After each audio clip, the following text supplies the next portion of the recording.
Hello guys, कैसे हो तुम लोग। और कल का जो हमारा वीडियो था वो था हमारा सर्विस कॉस्ट के ऊपर। जो मेरी बाइक है टीवीएस अपाचे RTR 164 BS6, उसकी जो सर्विस कॉस्ट आई, उसकी जो डिटेल थी, मैंने सब बताई है उस वीडियो में डिटेल में, और क्या क्या मैंने एक्सपीरियंस किया उधर सब कुछ। लेकिन आज का जो एपिसोड होने वाला है वो है एक इशू के ऊपर जो मेरे को फेस करना पड़ा जिस दिन से मैंने गाड़ी ली उस दिन से। तो जो मेरी जो बाइक है वो मैंने जिस शोरूम से ली है वो अराउंड 10 किलोमीटर्स है मेरे घर से। तो जब मैं बाइक लेकर उधर से लौट रहा था पहले दिन, जिस दिन मैंने डिलीवरी ली, तो मैं घर पे जब बाइक लगाया तो उसमें से हीट काफ़ी ज़्यादा आ रही थी। तो मैंने सोचा कि यार हो सकता है कि अभी नई नई है, ब्रेकिंग पीरियड में जाए तो ख़त्म हो जाए, धीरे धीरे पार्ट्स एडजस्ट हो जाएंगे तो ये प्रॉब्लम ख़त्म हो जाएगी। लेकिन क्या हुआ कि ब्रेकिंग पीरियड ख़त्म हो गया, first 1000 kilometres was done were done and the problem remained. तो मेरे को लगा भाई ये क्या है, और मैं टेंशन में। तो मैं 2 बार सर्विस सेंटर गया। पहले बार तो कोई मैकेनिक ही नहीं मिला। मैंने जिससे पूछा बोला कि वो हो जाएगा हो जाएगा हो जाएगा, क्या क्या टाल दिया। दूसरी बार गया तो मैं ज़िद पड़ गया कि नहीं, मेरे को दिखाना है। तो वहाँ के जो सीनियर मैकेनिक्स जो भी होते हैं वो आए, उनको ये मैंने दिखाई कि देखो भाई कितना हीट हो रहा है, अभी 10 किलोमीटर्स के अराउंड चलिए इतना हीट होगा। तो उन्होंने कहा कि यार देखो अभी जो BS6 गाड़ी है उसमें हीट होगा।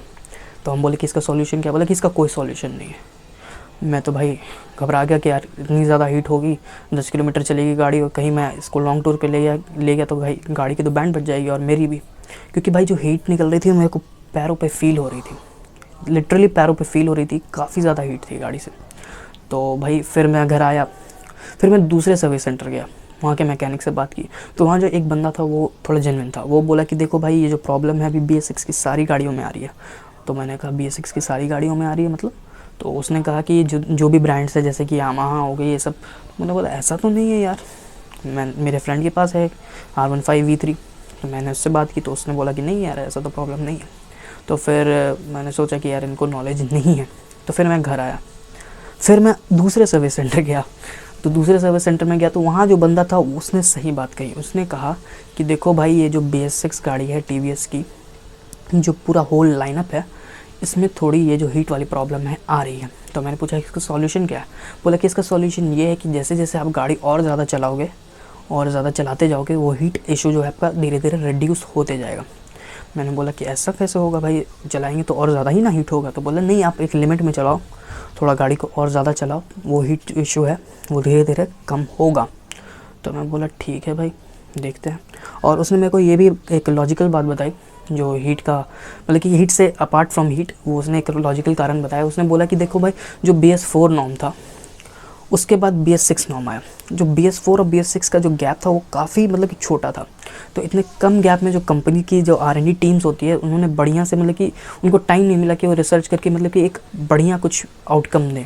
उन्होंने, उनके ऊपर प्रेशर था कि जल्दी से जल्दी BS6 को रोल आउट करना है। तो उन्होंने, मतलब कि क्या कह सकते हो कि भाई जो भी कह लो, जो जल्दी का काम होता है वो शैतान का होता है। और वही बात हुआ कि कम टाइम में भाई आप बेहतर चीज़ नहीं बना सकते। तो इसीलिए जो गाड़ी थी BS6 की वो रोल आउट कर दी गई, बाहर आ गई मार्केट में। अब ये देखा गया कि बहुत सारी जो कंपनीज़ थी, बहुत सारी गाड़ियों में ये दिक्कत आ रही थी कुछ ना कुछ। जैसे कि आप होंडा की वो जो नई वाली हॉर्नेट आई है उसके इंजन में काफ़ी इशू है, मैंने देखा है, मैंने सुना है। और जब मैं परचेज़ कर रहा था 160, तब मैंने वो भी देखने गया था मैं, तो उसके बारे में मुझे पता लगा कि नहीं इसके इंजन में काफ़ी ज़्यादा इशू है। अभी हाल फिलहाल में सुजुकी ने कुछ जिक्सर्स को वापस से बुलाया है, मतलब कि कॉल आउट किया है, रिकॉल किया है। और जो प्रॉब्लम है उसके इंजन वाइब्रेशन से आ रही है। उन्होंने कुछ उसमें बताया है कि ऐसे ऐसे प्रॉब्लम है, तो गाड़ी जो है सारी रिकॉल कर ली गई है। तो उसने भी यही बताया TVS के साथ कि TVS की भी गाड़ियों में ऐसा ही कुछ दिक्कत है। क्योंकि भाई देखो टाइम नहीं मिला एक्चुअली, कंपनीज़ की जो R&D टीम है उनको टाइम नहीं मिला कि वो रिसर्च करके एक बढ़िया सा कुछ प्रोडक्ट बाहर निकाल पाएँ। हालांकि आप देख रहे हैं कि अभी जैसे जैसे टाइम बढ़ रहा है, BS6 तो अभी चल ही रहा है। तो आपने देखा होगा कि अपाचे जो पहले आ रही थी और अभी जो आ रही है उसका पावर थोड़ा इंक्रीज़ है। तो आप इसी से समझ जाइए कि मतलब कि कंपनीज़ को थोड़ा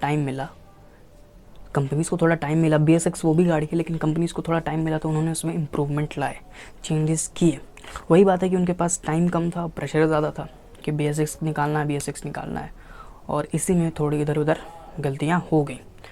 तो कुल मिला के ये बात हो गई। अब क्या था कि ये सब तो सीन था, लेकिन जब घर आया ना तो हम बहुत ज़्यादा, मतलब कि समझिए कि डिसअपॉइंटेड थे। अब हमको लग रहा था कि हम गलत गाड़ी ले लिए, गलत गाड़ी चूज़ हो गया हमसे, गाड़ी ख़राब निकल गई।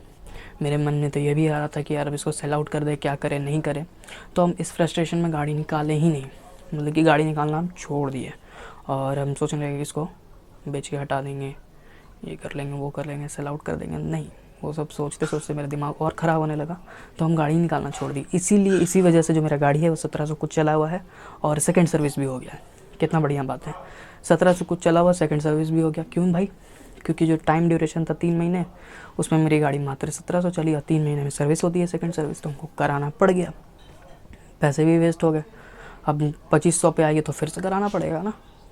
2500 की मतलब कि ठीक है 2500 पे नहीं कराएंगे, थोड़ा आगे जाएगा तो फिर से कराना ही पड़ जाएगा। हाँ, भले ही वो ऑफिशियल सर्विस ना हो, वो तो देखा जाए कि क्या किया जाएगा उसमें। कम उधर सर्विस सेंटर वाला से बात की है तो बोला है कि देख लेंगे जो होगा। खैर वो भी अलग टॉपिक है एक। तो ये जो प्रॉब्लम थी बढ़ते जा, मतलब कि हमको समझ नहीं आ रहा था क्या करें। लेकिन चलिए, कुछ काम पड़ रहा था तो गाड़ी तो निकालना ही है। छोटा मोटा काम पड़ गया तो निकालना ही है। प्रोबेबिलिटी थोड़ी कम गई थी, मतलब कि जो रेशियो था वो थोड़ा कम गया था कि हम इसको बेचने वाले हैं। मतलब कि थोड़ा धीरे धीरे थॉट्स ख़त्म हो रहा था, मतलब देख लेंगे, काम चला लेंगे किसी तरह। लेकिन इसी पीरियड में हमको एक चीज़ महसूस हुआ कि जैसे जैसे हम गाड़ी किलोमीटर्स बढ़ा है तो वैसे वैसे हीट कम होते गया। जैसे जैसे गाड़ी हम चलाए वैसे वैसे कम होते गया। तो इससे हम यही रियलाइज़ किए कि जो गाड़ी का ब्रेकिंग पीरियड है वो थोड़ा लंबा है। और क्या, आप इसको ऐसे एनालाइज़ कर लीजिए। अगर आपको लग रहा है कि ऐसे ऐसे प्रॉब्लम है, समझिए कि ब्रेकिंग पीरियड लंबा है। अब यही कर ही सकते हैं, अब 1000 की जगह 2000 कर लीजिए। क्या कर सकते हैं, आपको उसी में मैनेज करना है। नहीं, अगर आपका गाड़ी में सब कुछ ठीक है तो फिर ऐसा क्यों है। लेकिन अगर आपके गाड़ी में ऐसा इशू हो रहा है तो then I would suggest you. तो चलिए, ये सब तो बात था, तो हम सोचे कि चलो चल ही रहा है। हाँ, एक और बात, वो जो मैकेनिक था हमको एक बात बताया, हम आपको बताना भूल गए। वो बताया ना कि अगर आपकी गाड़ी ओवर हीट करेगी तो वो गाड़ी ऑटोमेटिकली शट डाउन हो जाएगी, क्योंकि जो उसमें सेंसर लगा है वो सेंस कर लेगा कि आपकी गाड़ी ओवर हीट हो रही है, वो गाड़ी बंद कर देगा और आप स्टार्ट नहीं कर पाएंगे फ़िलहाल कुछ देर तक, जब तक इंजन ठंडा ना हो जाए। और इसमें एक और चीज़ हम देखें कि यार इंजन उतना जल्दी ठंडा नहीं होता। ऑल ऑयल कूलर लगा हुआ है तो ऑयल कूलर का कोई बेनिफिट ही हमको नज़र नहीं आया इसमें। ये चीज़ हम देखे उस टाइम कि भाई जब ऑयल कूल्ड गाड़ी है तो थोड़ा भी तो कम से कम हीट थोड़ा जल्दी डिसिपेट होना चाहिए, लेकिन ऐसा नहीं हो रहा था। हमको लगा भाई क्या है, सच बता रहे हैं, फ्रस्ट्रेटेड हो गए। नहीं होगा, क्या होगा, नहीं होगा। लेकिन धीरे धीरे ये प्रॉब्लम सॉल्व होता गया और आज के डेट में जो हीट है वो ठीक ठाक है, मतलब कि उतनी भी कम नहीं हुई है। हमको लग रहा है कि थोड़ा धीरे धीरे बढ़ेगा ना टाइम तो और कम होती जाएगी, ऐसा हमको लग रहा है। बाकी उन्होंने कहा कि आप एक बार ECU भी अपडेट करवा लीजिए, ये वो, तो हम देखते हैं, करवा लेंगे। उससे बेटर बोला है कि उससे जो आपका जो फ्यूल का कंजम्पशन है ये वो, बोला कि मैपिंग जो है वो थोड़ी सही है। अभी जो लेटेस्ट अपडेट आया, बोला ठीक है देख लेंगे, वो भी करा के देख लेंगे। लेकिन ऐसे हम जहाँ तक देखें कि हीट जो है काफ़ी हद तक कम हो गई है। तो ये प्रॉब्लम तो मेरी समझिए कि लगभग सॉल्व है। और आप इसको देख के सोच रहे हैं कि हम गाड़ी नहीं लेंगे तो गलत बात है। आप गाड़ी लीजिए, गाड़ी बढ़िया है। और देखिए, प्रॉब्लम तो हर गाड़ी के साथ होनी है। आप कोई भी गाड़ी लीजिए, जब बताइए जो हॉर्नेट लिया उसके साथ क्या है, उसका तो भाई इंजन ही खुल जा रहा है। मतलब कि इंजन उनसे नहीं खुल रहा है, मतलब कि कंपनी में जाके तो इंजन खुल जा रहा है, इंजन में काम हो रहा है उसमें। तो भाई गाड़ी जो है प्रॉब्लम सबके साथ है। और अगर आपको गाड़ी लेनी है थोड़ी वेट कर लीजिए, हड़बड़ी में मत लीजिए। कोई भी नया अपडेट आए तो तुरंत जाके उसको ग्रैब नहीं कीजिए, क्योंकि जो नए अपडेट आते हैं उसमें बग्स भी बहुत होते हैं। आपने देखा होगा फ़ोन में भी नया अपडेट आया तो तुरंत से उसको, मतलब कि फ़ोन को एकदम अप टू डेट नहीं कर देना चाहिए। उससे क्या होता है कि आपके फ़ोन में बग्स भी आते हैं, क्योंकि भाई देखो नया सिस्टम है, उसको सेट होने में टाइम लगेगा, उसमें काफ़ी ज़्यादा कमी होती है जो कंपनी धीरे धीरे सीखती है कि हमने इसमें ये कमी कर दी, उसमें वो कमी कर दी, तो उससे वो क्या करते हैं, सीखती हैं और आगे उसको बेटर करती है। वही चीज़ अपाचे सीरीज़ के साथ हुआ है। जो पहले वाली आ रही थी उसमें कम पावर था, अभी सेम ही गाड़ी है लेकिन इंजन में थोड़ा इधर उधर करके इम्प्रूवमेंट करके पावर इंक्रीज़ कर दी गई। और ये जो हीटिंग वाला इशू, एक और बंदा आया था उधर, उसकी अपाची 2B थी। तो हमने उससे पूछा कि आपको क्या प्रॉब्लम है, उसने भी कहा भाई हीटिंग प्रॉब्लम है। बोले ओ, तब हम कंफर्म हो गए कि नहीं भाई सबकी गाड़ी के साथ है ये प्रॉब्लम, जहाँ तक मेरे एरिया का बात है। भाई अब उधर कौन से एरिया से कौन सा सप्लाई है और कौन सा गाड़ी कहाँ से आ रहा है हमको नहीं पता। अगर आपकी गाड़ी में हीटिंग इशू नहीं है तो बहुत बढ़िया बात है, अगर है तो चिंता मत कीजिए, वो धीरे धीरे रिजॉल्व हो जाएगा जैसे मेरा हुआ है। और हम इस पर अपडेट देंगे कि एकदम ख़त्म हुआ है कि नहीं हुआ है, मतलब कि जो ओवर हीटिंग का प्रॉब्लम है वो ख़त्म हुआ है कि नहीं हुआ है। इस पर आगे आने वाले समय में आपको ज़रूर एक बार अपडेट कर देंगे। और यही था कुल मिला के बात। और गाड़ी का थोड़ा हीटिंग इस पर भी डिपेंड करता है ना कि अगर आपके टायर में जो हवा है वो कम नहीं होनी चाहिए, मतलब एयर प्रेशर कम नहीं होना चाहिए। आप ज़्यादा ओवर रन नहीं कीजिए गाड़ी, हो सके तो हाँ टायर में आप नाइट्रोजन डलवाइए। जो नॉर्मल जो हवा भरते हैं कार्बन डाइऑक्साइड होती है वो नहीं डलवाइए, नाइट्रोजन डलवाइए। वो हल्का भी होता है और टायर्स को काफ़ी हद तक ठंडा रखता है और मतलब कि गाड़ी को ओवरऑल हल्का करता है। जैसे क्या होता है, इंजन पे थोड़ा स्ट्रेस कम जाता है तो हीट कम होती है। तो ये सब भी कुछ फैक्टर जो आपकी गाड़ी की हीटिंग को अफेक्ट करता है। जो टायर प्रेशर हो गया, फिर आप कितना ओवर रेव कर रहे हैं, ट्रैफिक में फंसे हुए मार रहे हैं, ओवर रेव कर रहे हैं, तो उससे क्या होगा, उससे गाड़ी हीट होगी। और क्लच ज़्यादा इंगेज करके गाड़ी नहीं चलाइए। बहुत लोगों का आदत होता है कि क्लच इतना लिए ही हुए रहते हैं, ये गलत बात है।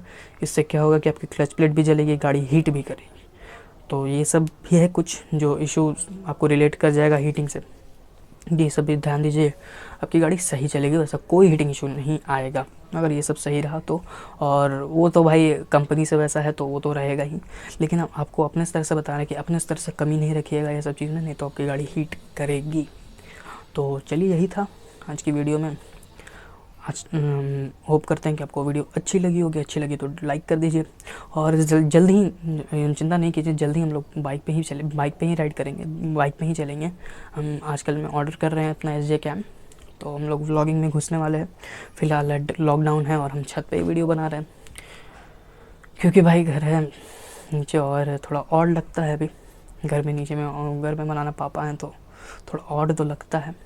चलिए, सब तो इधर उधर की बात है। और वीडियो पसंद आया तो लाइक कर दीजिए, अच्छा लगा तो सब्सक्राइब करिए, और इन्फॉर्मेशन चाहिए तो सब्सक्राइब कर दीजिए। और कुछ भी क्वेरी पूछ लो, बताइए, गलत बात, क्वेरी है तो आप कमेंट में डालिए, कमेंट में लिखिए, हम उसको आंसर करेंगे। चलिए, तो आज की वीडियो के लिए इतना ही। चैनल पे बने रहिए और भी ऐसे इन्फॉर्मेशंस के लिए और मोटो व्लॉग्स के लिए। चलिए, बाय बाय।